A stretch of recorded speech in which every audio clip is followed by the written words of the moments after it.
ഈ സീസൺ IPL-ലെ 58ാം മത്സരം ഇന്ന് നടക്കാൻ പോകുമ്പോൾ ഏറ്റവും പുതിയ പോയിന്റ് ടേബിളാണ് ഈ വീഡിയോയിലൂടെ നമ്മൾ കാണാൻ പോകുന്നത്.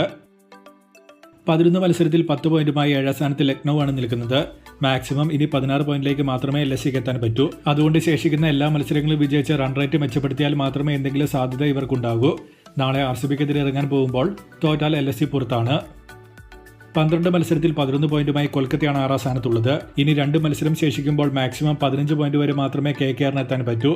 ഇന്നലെ ചെന്നൈക്കെതിരെ കൊൽക്കത്ത പരാജയപ്പെട്ടതോടെ ഇവരുടെ സാധ്യതകൾ നന്നായി തന്നെ കുറഞ്ഞു.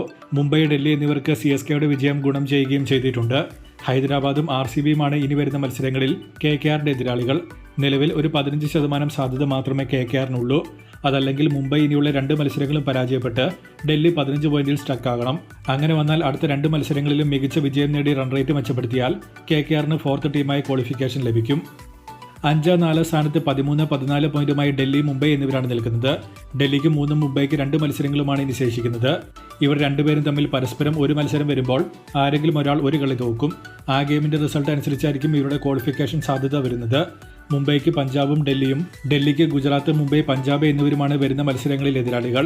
ഈ 5 മത്സരങ്ങളായിരിക്കും പ്ലേ ഓഫ് ആര് കളിക്കുക എന്നത് തീരുമാനിക്കാൻ പോകുന്നത്. നിലവിൽ 4th സ്പോട്ടിന് വേണ്ടിയാണ് ഈ രണ്ടുപേരും ഏറ്റുമുട്ടുന്നത്.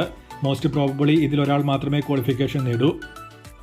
3ാം സ്ഥാനത്ത് 15 പോയിന്റുമായി പഞ്ചാബാണ് നിൽക്കുന്നത്. ഇന്ന് ഡൽഹിക്കെതിരെ ഇറങ്ങാൻ പോകുമ്പോൾ വിജയിച്ചാൽ ഒഫീഷ്യലി ക്വാളിഫൈ ആകുന്ന ആദ്യ ടീം പഞ്ചാബായി മാറും.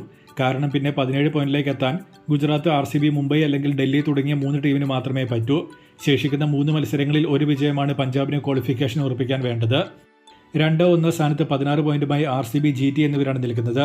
99.9% പ്ലേ ഓഫ് ഈ രണ്ടുപേരും ഉറപ്പിച്ചിട്ടുണ്ട്. LSC ഇനി ഒരു ഗെയിമും ഡൽഹി 2 ഗെയിമും തോറ്റാൽ ഓട്ടോമാറ്റിക്കലി ശേഷിക്കുന്ന എല്ലാ മത്സരങ്ങളും തോറ്റിട്ടുണ്ടെങ്കിൽ പോലും RCBയും GTയും പ്ലേ ഓഫിൽ കയറും. നിലവിൽ ജസ്റ്റ് ഒരു വിജയം കൊണ്ട് പ്ലേ ഓഫ് ഇവർക്ക് കൺഫേം ആക്കാം.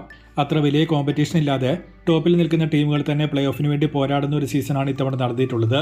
വലിയ സർപ്രൈസ് ഒന്നുമില്ലെങ്കിൽ GT, RCB, പഞ്ചാബ് തുടങ്ങിയ 3 പേരും മുംബൈ, ഡൽഹി എന്നിവരിൽ ആരെങ്കിലും ഒരാളുമായിരിക്കും നിലവിലെ സാഹചര്യത്തിൽ പ്ലേ ഓഫിലെത്താൻ പോകുന്നത്.